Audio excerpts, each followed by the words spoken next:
Good morning, and thank you very much for joining us. I am Yori Folarin. Well, Madam Christine Lagarde came to town yesterday. She is in town, and that has caused something of a buzz. I'm sure just about everybody knows that Madam Lagarde is the managing director of IMF, International Monetary Fund. Now, Nigerians don't have the most pleasant memories with IMF. In fact, it's got a lot of people suspicious. Say, look, what we know about IMF is SAP, Structural Adjustment Program, and that wasn't a particularly pretty dish. So most Nigerians feel a bit resentful. Now Madam Lagarde is in town, but she has said that, well, more than anything else, I've come to listen. That's what I've come to do. But she is in a 4-day official visit. She'll be meeting with the president somewhere around 11 o'clock this morning. And in the studio here, we'll get our dissecting knives to it and try and understand, what do people think? People in the know, what do they think about the visit of Madame Lagarde? Our guests this morning, I'm delighted to have Mr. Dele Alimi. Mr. Alimi is Director, Trade, Promotion and International Relations at LCCI. And just in case you don't know what LCCI is, it's the Lagos Chamber of Commerce and Industry. Thank you very much for coming on, Dele. Thank you very much. Good morning. My pleasure. Thank you. And I call him privately Professor Chukwuemeka Eze, but he will protest. Chukwuemeka Eze is a public affairs analyst. I'll just leave it there for now. Thank you very much for coming on, and compliments of the season. Thank you for starting the new year with me. Now, let me start let me start with you, Dele, because I like the title, the official title, Trade, Promotion and International Relations. That's where you had your team up. What do you think about, one, the visit of the MD of IMF to our country, and the apprehension that seems to be in the air from people that we've sort of talked with, as it was? What do you think about that? Well, first, I would like to say we've come a long way since 1986. Okay. So I don't think that is days of structural adjustment program. Exactly. It's a long way from then. And I don't think we should have those apprehensions again. Things have changed, things are different. And I think it's a welcome development that the IMF is coming at this moment. Whether we like it or not, we are in a situation where even some of us within our own country don't even know where we are going. So, I mean, if somebody says, somebody at the caliber of the president of IMF says, I've come to listen, it's good to know. And it also means that the world is interested in what is happening in Nigeria. This is the largest economy in sub-Saharan Africa. And it's important that we get it right. Okay. Not just for our own sake, even for the sake of the world. Okay. It's important that we get it right. So I think that is why she's there. For me, it's a welcome development. For me, it's an opportunity for us to get a very important endorsement of our policies.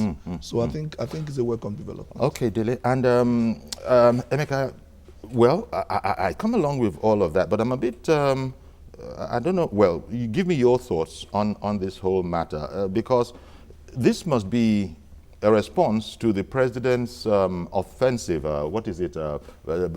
diplomatic offensive, immediately after he was sworn in.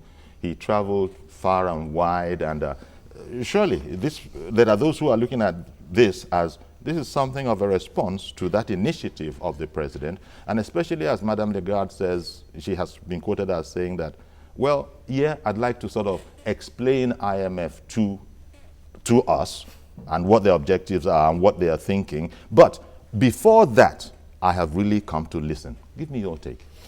My take on it is that I have the intuition that those that control IMF are not comfortable with the current economic policy of this government.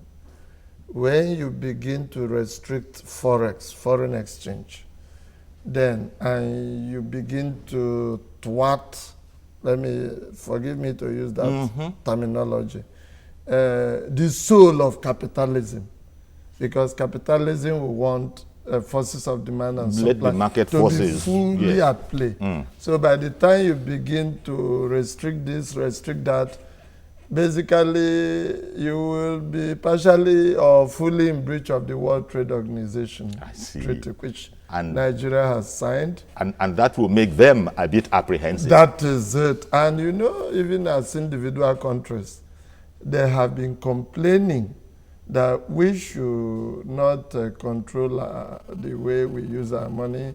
We should not control Forex. Why did we ban certain products not to have the producers or no, the importers not to have access to Forex? So because it is impacting on their projections, and they know that the best person that can speak the language that we will understand is the IMF. Okay. Although Nigeria is a member of IMF and has drawing rights in IMF, but borrowing from IMF is like borrowing from Shylock. To me, you see, borrower is a servant to the lender. More or less forever. That's the way the Bible, like puts it. And they say, the apology to the late MKO Abiola, that the hand of the giver is always on top of that of the receiver. Yeah. So, theoretically speaking, we will be advised to look inwards, but practically speaking, when you have a monolithic economy, you cannot overnight meet to El Dorado. We had not prepared for this day. When we wanted to boost the Sovereign Wealth Fund, the governor said, took the federal government to court under Jonathan and said, no, share the whole money. Excess crude account, share it. So we don't have a fallback position now. Although we still have, you don't want me to go so in, to go in right inside right now. We'll come to it. We have the time. We come to it. Dene, some of the one of the points that he raised is how institutions like the World Bank and IMF, indeed the West, want capitalism to run the way it is written. Let market forces go. Let things fall where they are, where they will, and that's the whole spirit of capitalism. But as we know, and if we didn't know clearly, at the president's media chat, he sort of put forward his own notions about one, devaluation, and then Emeka talked about restriction of foreign exchange, and the president was quite forthright on. Sorry, no apologies. I mean, if you want to use foreign exchange for something productive, by all means, you can buy it at the proper rate, at our rate. But if you want to be buying toothpicks and you want to bring in rice with it, go and look for the expensive funds. Don't be complaining to me that. So the president has a very clear, and that is his perspective on this whole matter. Yes. And that probably made me understand Madame Lagarde a bit when she says that, look, I just came to listen. Maybe I haven't heard of this before. Maybe I don't particularly understand this kind of economics, but maybe when I listen to them. Well, we must first take the cognizance of the fact that we shouldn't take the president's body language or stance in isolation of the reality of the economic problem Nigeria is facing. Like he said, it's a monolithic economy, which has forced us to now start looking at us and look, we weren't prepared for this. In fact, it's a free fall, and we are not sure where it's going to end. So the government has tried.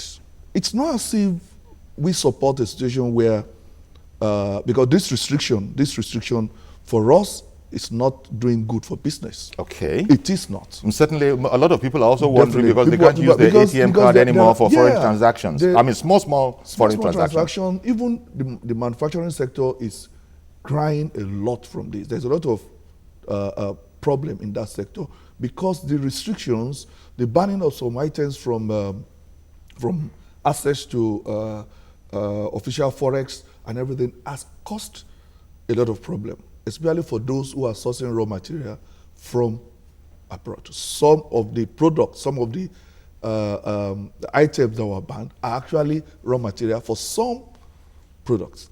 And unfortunately, because of the problem of the improper identification of these items, there is what we call within the system, like the customs and everything, there is a kind of internal decision on what goes. I decide which one is a raw material and which one is not, because the government itself has not come and said, okay, with this HS code, that specifically says this item. But when you now say a particular item is banned, without giving a specific as to which is banned, which is not, you are causing the so the man sit down, it's at his discretion to decide what is banned and what is not banned. Okay. So there are those problems. Then for the president, I can understand where it's coming from, but then that doesn't mean he's totally right. Let's get it straight. So there's a need for us to sit down and basically look at our problem internally. Of course, I will also not support a situation where you spend hard hand foreign currency on bringing in toothpicks and everything, but then we must look at it properly and weigh the pro and the con and get an equilibrium. Okay. And then at that point, we know where we're going. Of course, the world out there is and worried. also probably have to rationalize our position. We need because to. I'm sure there must be something like nationalistic economics. There is. But then don't also forget that the world is getting smaller and smaller every day. And it's very difficult to isolate yourself. To isolate yourself, you cannot. And like you said, that is one of the reasons why these guys are worried and that, look, what is going on here? Yeah. Let us find out. Let us listen to them. Well, Emeka, I wonder how this is going to go, because people assume that the president, is a man of his. He's sort of, people don't. Maybe it's a throwback to his days in the military. Not very flexible. People might conceive of him like that, and I wonder what you expect him to be saying to the IMF MD. I'm reminded of when he spoke to us about how he responded to the president of Iran when he had phoned in about the Shiite situation, and he had been pretty forthright. Say, Mr. Excellency, excellent, I agree with you, but we do have our forms, and we do have our procedures, and these things will have to be subjected to that. I mean, he didn't just kowtow that, this is very, very serious. So it's not as if Madame Lagarde is going to have a walkover, I'm guessing. I think Buharinomics, as many call it, is good in intention, Okay. but faulty in implementation. Okay. I'll give you some instances. I think before we proceed, our president will need to hold a meeting with NASIMA, MAN, NECA, that is Nigeria Employers Consultative Assembly, Manufacturers Association of Nigeria, and NASIMA. These stakeholders will need to meet the president and present their position. He should not rely entirely on what he gets from the CBN governor and his own advisors, because he will run into a mess. I give you an instance. Many of these people that wear suits and sit in government offices, they've not done business before, and they relied on theoretical economics. Until you hear from those who are in the trenches, it is then you can marry the two and take an equilibrium, a position that one can say you have met an equilibrium. I just about took it for granted that they would have done all of that, because it's so straightforward that you are saying it. So I'm just imagining that they've not done, with the resources at their disposal, to be able to invite anybody, and haven't had a think tank all these months, what have they been doing if not that? Basically, it's not easy for man to meet the president.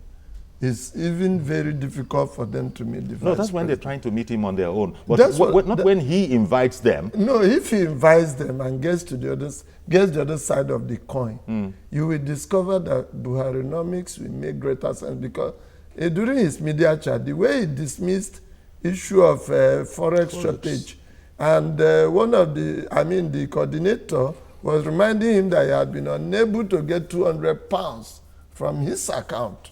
And the way the president addressed it, I didn't buy it, because beginning to get fixated about some of economic issues. Yeah, I remember that the response was along the lines of, well, sorry, it's too bad. And by the way, I'll chat with the Minister of Finance about that. Beyond that the CBN governor had assured him that he will do something. Yes. See, it is time for the president to go into basics. I mean, having the best of intention does not matter. Economic because- basics, the basics of economics. Yes, because the way we are going now, we are strangulating the economy. Ah. And we don't have a broad template. We don't have a plan. No Nigerian investor will know what will happen in the next 5 months. As we speak now, if you are making orders for import, for raw materials, you don't know the way the government will change its policy within the next 5 months. And you need planning. People abroad plan for a whole year, 2 years, 3 years. You know, and that is the whole essence of the medium-term expenditure framework that is supported by the Fiscal Responsibility Act of 2007, so that the government can give a 3-year plan. But on paper, they try to do so. In reality, they don't really do so. And it has been affecting planning.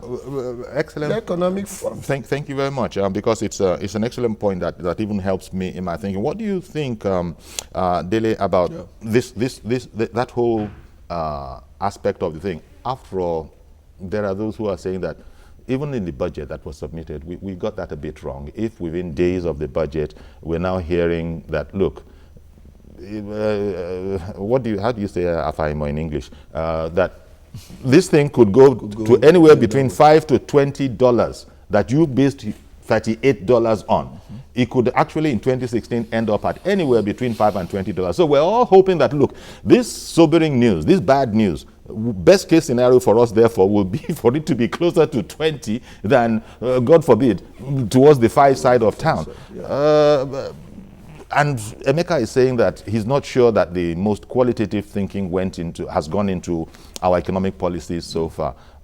What does the budget, is that a mistake that anybody would have made? And also I like the point he made, which has been on the table for a long time, that in Nigeria you don't know where you are. It's difficult to plan. Well, I think it's a long story. And we really need our best now. When I say our best, in terms of economics, in terms of financial analysis and everything, to really sit down and look at where we are and how we can get out of these woods. Now, he's right. The government did not properly engage the private sector. Okay. And the moment the free fall of the Naira started, the LCCI engaged the CBN thrice at the stakeholders workshop, where manufacturers and people who are really adversely affected by this actually came to tell the CBN, look, this is me. I'm not going abroad to play. I am buying raw material. This is the effect. But unfortunately, I would not say we've had a listening here. And it's like we are throwing the baby away with the bathwater. We are not properly analyzing the situation and listening to those wearing the shoe who can tell us where exactly it pinches. That is what is happening. You meaning government is relying more on its own economic advisors that than, as it were, getting into the trenches. Exactly. The point has been made listening to people who are actually on the field and who are actually having the negative effect of these policies. Look, the truth of the matter is that the government may mean well.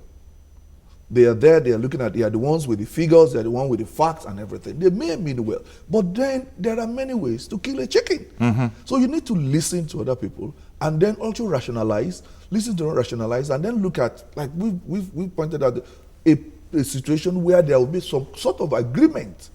Because the truth is, you cannot get this economy out of the wood without the active participation of the private sector. This is where you can do job creation. That is where it can happen. Especially with the small and medium enterprises, they are dying. I can tell you that they are dying. Yes. Because and there are so many different reasons. For many reasons. Yes. But this issue of the forex thing is compounding the situation. Don't forget that it has other effects. And it's such that I would say when we had the president during his budget speech admitted that there seems to be some problem with the management of the forex situation, and that something was going to be done about it. We were happy. But then we saw the president again during the media chat, also kind of unbending, and we were worried again. So we really wish that this visit that the IMF president will also again bring out some other areas of management. Okay. Because I'm sure IMF is worried. They are worried about that restrictive measure that we are taking. They are worried that Nigeria is not going to get enough money to run that budget.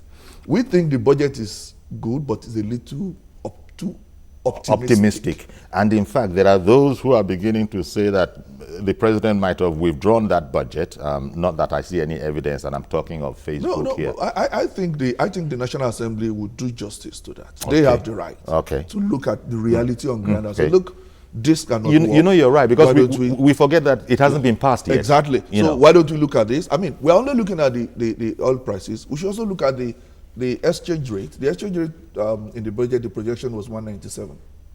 It's different now. So which means if we are not careful, what is coming to government coffer is being undermined. Exactly. So which means we should also get the right exchange rate for the budget. So I expect that the National Assembly should do a thorough work. They shouldn't be in too much of a hurry and try to play to the gallery and pass the budget. They should do a very thorough work on all the basic projections, and then come up with what we think would be a realistic budget for Nigeria in 2016. And so we begin to appreciate when Madame Lagarde is putting, the headline she's putting up there is that I have come to listen.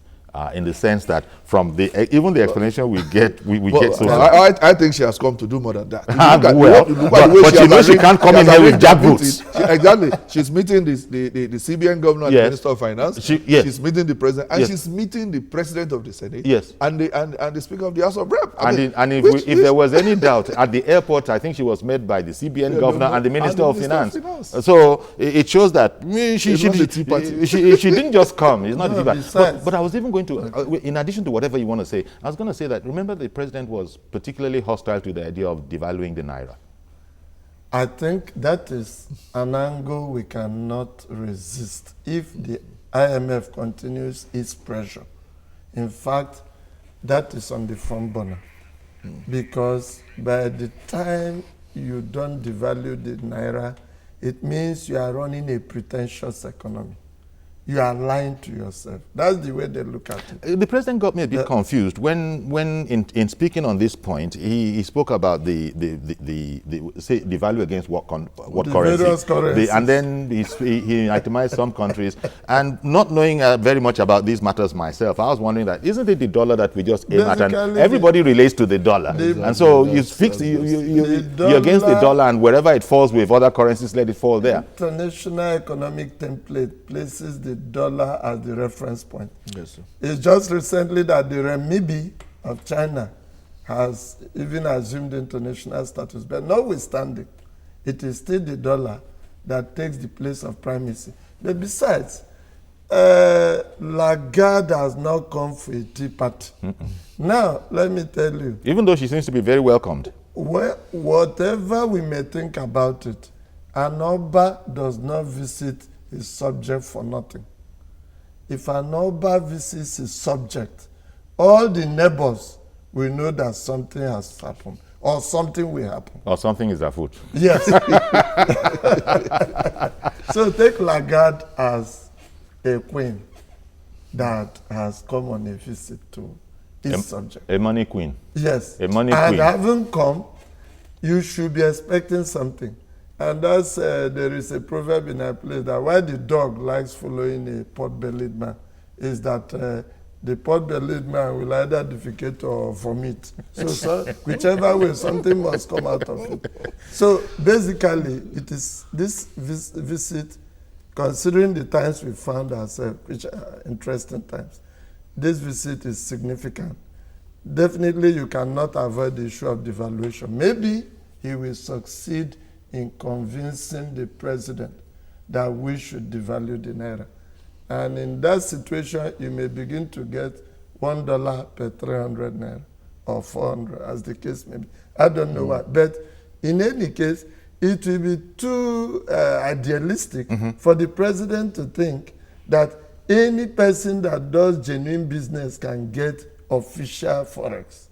It's not easy. So once there is scarcity of official forex, you widen the gap. You can't do anything about it. You widen the gap between the parallel market and the official. There is no policy that will make people not to survive. It's either they survive in a decent way or they survive in an indecent way. So the more the government asphyxiates the productive section of the economy. Even though that might not be their intention, No, that's why but if that is what their policies are doing, exactly, that is with due respect, I started from the premise that Buharinomics has the best of intention. Okay, I've got to take a quick break now. Please, I'll be right back. Don't go anywhere, please.